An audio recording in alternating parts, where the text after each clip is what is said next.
Et salut tout le monde, c'est Shido, on se retrouve bien pour une nouvelle vidéo, présentation achat manga. Alors, c'est vrai que j'avais dit je ferai une vidéo d'achat manga d'ici la fin mai, la mi-mai, mais j'ai décidé en fait tout simplement de partir sur l'achat manga d'un mois entier, déjà pour que ça fasse une bonne vidéo, une bonne grosse vidéo de présentation. Et surtout, c'est que j'ai du contenu à présenter. Parce qu'à chaque fois que je faisais des vidéos, c'était pour entre 5 et 6 mangas, voire 7 mangas vraiment. Mais sinon, voilà. Donc, c'est pour ça que j'ai décidé tout simplement, excusez-moi, de présenter tout simplement tous les mangas achetés durant le mois.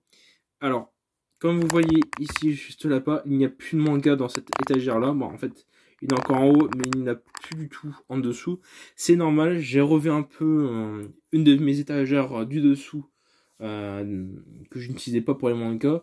Ce qui m'a permis tout simplement de regagner tout simplement de la place en dessous là-bas pour de futurs mangas. Donc pour l'instant, ce sont les jeux vidéo, donc Xbox One, 2, 3 Pop et Switch qui complète ce vide là-bas. Mais bon, voilà, d'ici un an, je pense que cette partie-là sera amenée à être remplie par les futurs achats manga au fur et à mesure. Donc on est là pour présenter tout simplement tous les mangas que j'ai pu m'acheter. Allez, on va dire entre le 10 mai et maintenant. Donc on est le 29 mai si je me trompe pas, ou le 28, je ne sais plus. Nous sommes le 29 mai. Voilà, alors désolé si ça bouge un peu. Donc nous sommes le 29 mai, pardon. Donc voilà, ça fait à peu près une vingtaine de jours. Et j'ai pu ramasser pas mal de mangas quand même. Il y en a à peu près pour une vingtaine de mangas. Et on commence tout de suite par le premier manga. Alors, ils ne sont pas achetés dans un ordre précis. Je les ai pris dans la pile pour savoir sur les... Voilà, j'ai fait une pile un peu au hasard quand même. Donc, le premier manga que j'ai pu me procurer, il s'agit du tome numéro 5 de So I Am a Spider sur Watt. Donc, un isekai qui est sorti, comme je vous l'ai dit, qui est sorti il n'y a pas longtemps. Ouais, ça fait déjà quoi, 6 mois qu'il est sorti à peu près. Que ce soit en animé et en manga par la suite. Et étant donné que je suis vraiment fan de l'animé, je me suis dit, allez, vas-y, on prend le manga. Au moins pour le nom, tout simplement. Il faut pas croire, mais je lis quand même les tomes. Même si j'en achète pas mal, je lis quand même.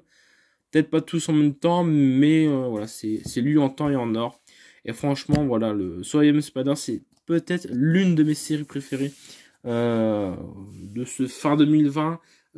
Fin 2020, début 2021, franchement, c'est là où j'accroche vraiment le plus. Ensuite, on passe sur un gros tome, et là quand je dis gros tome, c'est vraiment un gros tome. Il s'agit du tome 3 et dernier tome de la série Odin Sphere. Voilà, c'est une très bonne série. Tome 3 qui est immense, voilà, c'est à peu près 330 pages. Un peu de... j'aime beaucoup ce grand tome, tout simplement. Mais j'aurais préféré avoir un tome 3 et un tome 4 au lieu d'acheter tout simplement un gros tome comme ceci. Là où en fait le tome 1 et le tome 2 sont beaucoup plus petits, et pour le même prix on a eu le tome 3. Donc je ne sais pas si c'est par faute de temps, faute de budget pour les tirages, mais bon, j'aurais préféré bien avoir voilà, quand même 4 tomes différents, même si j'aurais payé un tome en plus. Bah voilà quoi. Mais bon, niveau financier, je m'en plains pas, mais niveau en tant que voilà, un acheteur de manga, j'aurais bien voulu avoir une série en 4 tomes et pas avoir un troisième tome énorme comme celui-ci. Donc ça fait déjà le deuxième manga acheté. Et ensuite, on continue avec le tome 17 de Demon Slayer. Voilà. Dans Demon Slayer, j'ai commencé à rattraper au niveau du manga. Je suis à peu près au tome 10. Mais au niveau de l'animé, je n'ai pas du tout rattrapé. Mais bon, ça m'a pas empêché d'aller voir le film, donc Demon Slayer, Le Train de l'Infini. Franchement, c'était un super bon film. Alors, je ne classe pas le film Demon Slayer comme l'un des films d'animation que j'ai vu ces dernières années meilleurs. Il était propre, ça c'est sûr et certain. J'ai pu le voir donc en VosTFR 4DX. Donc voilà, franchement c'est un Demon Slayer. Kimetsu no Yaiba, franchement c'est, je pense bien, la plus grosses pépites quand même de cette période. Tant il est très bien apprécié par les gens, et surtout c'est au niveau des tomes, les tomes partent comme pas possible. J'ai acheté, donc généralement j'achète les tomes le jour de la sortie. J'attends pas non plus voilà, 1 à 2 semaines après. En tout cas, je suis revenu 2 jours dans le Furie du Nord où j'achète tout simplement mes tomes de manga en ce moment.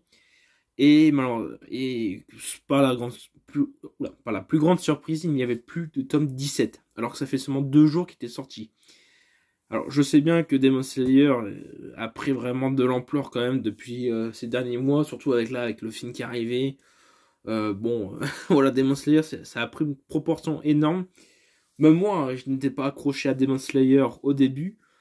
Voilà, je le voyais comme un manga de passage, hein, mais bon, j'ai attrapé un peu la hype dessus. C'est pour ça que je me retrouve avec les 17 tomes à jour aujourd'hui. Et j'ai été voir carrément le film au cinéma. Je me suis même... Bah, étant donné que je savais que le film était sur le site de streaming où je l'avais, je me dis, bon, je vais pas m'embêter, je vais regarder ça sur Internet. Mais bon, la app a fait que j'ai été voir le film directement au cinéma, en famille tout simplement. Donc voilà, déjà 3 tomes et ça fait déjà 6 minutes, super. Ensuite, prochain tome qui est pareil, est aussi bien pesant. Il s'agit du tome 14 de Battle Game in 5 Seconds. Pardon. Voilà, déjà le 14e tome de cette magnifique série. Franchement, voilà, c'est assez bien. Voilà. Une sorte de Battle Royale. Bon, c'est pas vraiment Battle Royale tout simplement, mais disons que voilà, ce sont des gens qui s'affrontent avec certains pouvoirs. Et le pouvoir du héros, alors je ne sais pas s'il peut être cheaté dans l'utilisation, mais bon, il est surprenant quand même. Donc voilà, le magnifique tome 14 de Battle Game in 5 Seconds. Ensuite, prochain tome, et là je pense que c'est pareil, c'est un de mes isekai préférés, il s'agit du tome 17 de The Rising of Shihiru. Un magnifique tome, franchement. De toute façon, les tomes de The Rising of Shihiru, je les adore. Tant qu'ils sont... la première page est super belle dans l'ensemble des tomes. Ce dégradé de couleur sur le titre... Pardon, bien sûr, il ne fait pas le focus. Voilà. Chaque tome, vous retrouverez tout simplement ce dégradé de couleur sur tout le tome. Le nom du tome. Le nom du manga, tout simplement. Et l'arrière, ça reste très épuré. Généralement, on a un personnage et et bon, bah, voilà, le résumé du tome. Voilà, en tout cas, c'est un des tomes que j'ai le plus apprécié acheter quand même ce mois-ci, tant que j'aime bien la série. Et on continue tout simplement avec The Rising of Shihiru avec le petit hors-série de ce même titre de manga, de ce même manga tout simplement. Il s'agit du hors-série ensemble avec Raphtalia. Voilà, enfin je l'ai. J'aurais pu lâcher plus tôt, mais bah réellement je trouvais pas de tome qui était à peu près correct au niveau des cornes. Bon, lui il a. Si je passe, si je peux, non, il veut pas. Voilà. Voilà, c'est un tome qui est un petit peu corné, mais bon, voilà, c'est pas grand chose. Et je me suis dit, bon, si je le prends pas là, je le prendrai pas. Et franchement, bah, voilà, c'est un super tome. Donc là, c'est la vision de l'aventure avec Raphtalia. En tout cas, c'est ce qui est présenté ici. Explorer la richesse de l'univers de The Rising of Shihiru grâce à ce recueil de récits consacré à Raphtalia, le bras droit armé du héros au bouclier, donc Naofumi. Voilà, c'est vraiment porté sur Raphtalia et franchement, j'espère qu'ils tout simplement pourront sortir d'autres séries sur d'autres personnages comme Philo ou autre. Ensuite, un autre tome, alors je l'ai un peu abîmé en le prenant tout à l'heure, mais c'est pas grand chose. Il s'agit du tome 3 de Rent a Girlfriend. Voilà, un magnifique tome quand même de chez chez 9 Graphics. Voilà, donc je l'ai un peu corné tout à l'heure ici en le prenant. Vous voyez, c'est un peu plié, bon, c'est pas grave. Au pire, vraiment, si ça gêne trop, j'en rachèterai un, je donnerai ce tome-là à un ami. qui pareil, comment dire, achète la série. Voilà, donc un magnifique tome. Au niveau du toucher, c'est vrai que je parle jamais du toucher de certains mangas, même si dans la grande majorité tous les mangas sont assez lisses. Là, c'est un petit peu granuleux, on le sent bien sur la forme. C'est lisse sur le personnage et on a un peu de relief sur voilà, le nom du manga. En tout cas, c'est un très beau tome quand même qu'ils ont fait pour Rent a Girlfriend. Voilà. Et donc c'est parti pour encore des mangas. Voilà, ce sont. J'ai un peu accéléré quand même parce que bon, il m'en reste. Je suis pas encore arrivé à la moitié de la présentation d'achat manga. Donc, autre manga, il s'agit du tome 0, donc le préquel de Jujutsu Kaisen. Alors, je l'ai pas encore lu celui-là, donc franchement, je ne saurais pas vous dire. Je pense qu'on est peut-être sur un préquel. On est sur un préquel, pardon, je pense. Ouais,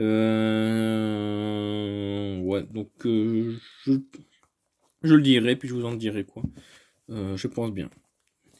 Donc, on continue tout simplement avec Jujutsu Kaisen, avec les deux derniers tomes qui sont sortis tout simplement.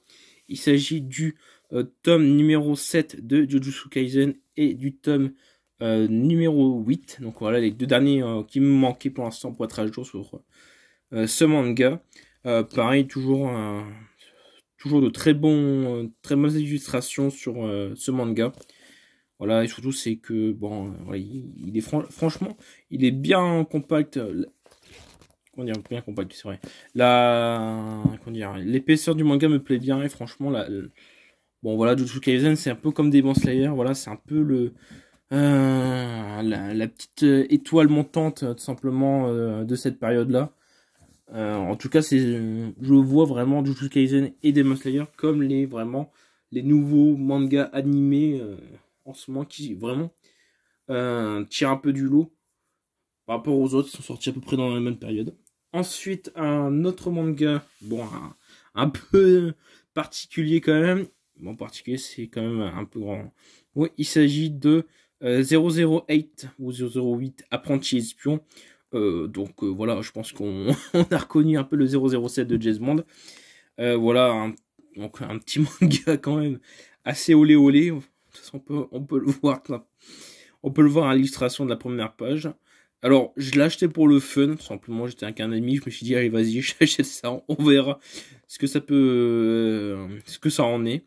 Mais bon, si je vois que c'est pas non plus un manga très ouf, alors je ne pense pas qu'il soit hyper ouf, hein, ce manga. Mais bon, s'il me plaît bien, bon, on continuera peut-être la série. Je ne sais pas, voilà. De toute façon, il faut bien tester 2-3 nouvelles choses de temps en temps. Et c'est pareil pour le prochain manga, il s'agit tout simplement de 100 Bucket List of the Dead. Donc, si on peut traduire ça littéralement, c'est une liste de 100 choses à faire de mort. Bah, 100 liste, le personnage ici, tout simplement, a une liste à faire avant sa mort, tout simplement parce que le monde dans lequel il est envahi de zombies. Voilà, c'est un manga apocalypse zombie. Ça fait un petit moment, d'ailleurs, j'ai pas remarqué, mais il est un peu plié. Bon, c'est pas grave.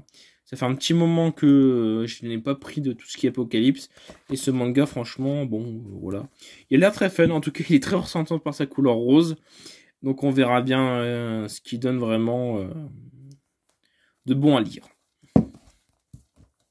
Ensuite, donc, au niveau des achats manga, donc, on se retrouve... Attends, c'est bizarre, ça. Attendez, je suis en train de... Oh, c'est de pire en pire. On se retrouve avec le tome 14 de Eden Zero. Voilà, encore un magnifique tome de cette série. Donc par le créateur de, tout simplement, donc Hiro Mashima, le créateur de Fairy Tail. Voilà, je me suis dit, allez, on continue. Et bon, je suis déjà au 14e tome. En plus, ces tomes-là sont assez jolis, sont assez épurés. On retrouve un peu cette ambiance des mangas Fairy Tail. Alors, je me rappelle plus si les Fairy Tail étaient chez Pika Édition. Je me rappelle plus, je crois que oui. Je dis peut-être une connerie. Mais bon, voilà. Donc, le tome numéro 14 de Eden Zero. Qui j'ai dû l'acheter la semaine dernière, je pense. Ensuite, alors... Je ne savais pas que j'allais acheter ces mangas. Il s'agit du tome 1 de Kaguya-sama Love is War. Je savais qu'il était sorti, je ne pensais pas l'acheter, je n'étais pas motivé à l'acheter, mais finalement je me suis quand même procuré les tomes. Alors, le seul bémol de ces tomes, c'est que je sais pas pourquoi, ils sont hyper abîmés à l'achat. Tout simplement, en rayon, ils s'abîment très vite. Alors, bon là, on voyait un peu, mon avis, c'est des coups de griffe quand je les ai pris, bon ça c'est pas de ma faute. Mais, comme vous voyez, ici, ils sont assez abîmés, je ne sais pas pourquoi. Tous les Kaguya-sama que j'ai pu voir, que ce soit le tome 1 ou le tome 2, étaient un peu abîmés, donc j'ai essayé de trouver le tome qui était le moins abîmé quand même. Mais bon, pour l'instant, bon, voilà, franchement, on verra ce que ça donne. Je sais que Kaguya-sama Love is War, c'est un animé que je dois voir absolument. On m'a beaucoup dit de leur parler de cet animé et que je devais le regarder absolument. Je me suis lancé, j'ai regardé les 2 premiers épisodes, j'ai arrêté, pas par flemme, juste parce que bon, je suis un peu flemme. Mais bon, je vais quand même reprendre et essayer de m'attirer un peu plus sur l'anime, étant donné que j'ai le manga. Donc on continue bien avec Kaguya-sama, avec le tome 2. Pareil, c'est un tome très joli. Ce problème, c'est que, comme je vous l'ai dit, c'est des tomes vraiment abîmés. Comme vous voyez, c'est assez corné. Je ne sais pas pourquoi, mais bon, c'est comme ça. Après, le problème, c'est qu'un manga, plus c'est gros, plus c'est grand, plus ça s'abîme. En tout cas, on peut voir par exemple sur des tomes de Made in Abyss qui sont assez énormes.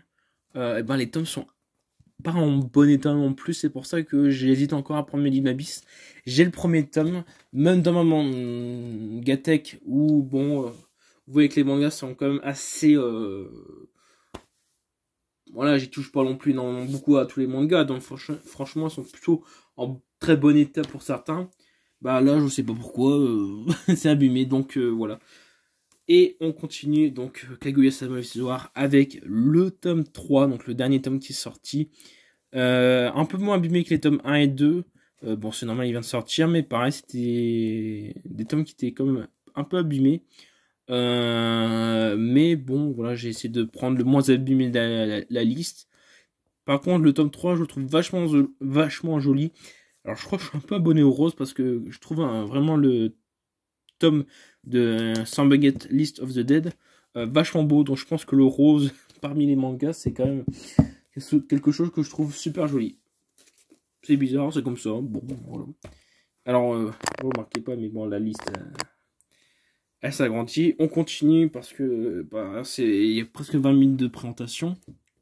Et le prochain manga que j'ai à vous présenter, il s'agit pareil d'un achat parce que je n'avais pas de quoi lire là où j'étais en vacances. En vacances, que je dis. Là où je partais parce que je pars en ce moment à la semaine tout simplement pour un stage.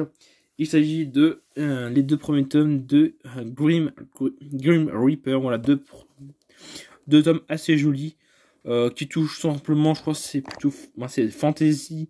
Et je ne sais pas si c'est magique. Si c'est magique. Voilà, donc 2 beaux tomes quand même. Franchement, c'est. Il y a le couple. Oula, il y a coup. Super. J'essaie d'être fatigué. Voilà, donc 2 magnifiques tomes quand même de The Grim Reaper. De Grim Reaper, pardon. Oh d'accord. Ah ouais d'accord, il est vraiment. C'est un nom à rallonge. Bon, on va l'appeler Grim, ce manga, franchement. Donc voilà, donc 2 tomes en plus. Et avec tous ces achats de tous ces mangas, j'ai pu dépasser tout simplement le chiffre symbolique, on va dire, de 500 mangas dans la mangatech. Donc en comptant, je crois que je suis peut-être à 501 mangas. Faut que je recompte, faut que je re-range.